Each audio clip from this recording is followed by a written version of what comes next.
ఇప్పుడు దాకా తెలుగు సినిమా హిస్టరీలో రెడ్డి అనే పేరుతో ఎన్ని సినిమాలు వచ్చాయో తెలుసా భయ్యా?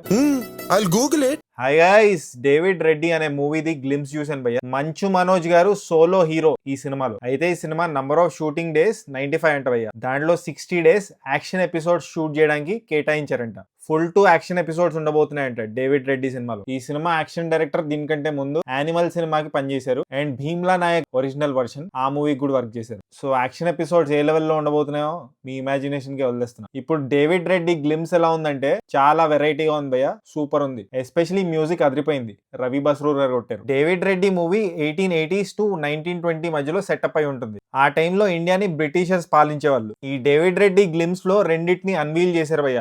ఒకటి బైక్, దానిపైన వార్ డాగ్ అని ఉంది. ఇంకోటి మనోజ్ గారి చేతిలో ఒక బేస్బాల్ బ్యాట్ ఉంది, దాని పేరు డెత్ నోట్. మరి రెండింటిని వాడి డేవిడ్ రెడ్డి ఏం చేస్తాడు అని చూడ్డానికి ఈగర్లీ వెయిటింగ్ భయ్య. సినిమా రావడానికి టైం పడుతుంది, but in case you haven't seen the glimpse of David Reddy చూసేయండి భయ్య. చూసి ఎలా ఉందో కామెంట్ చేసేయండి.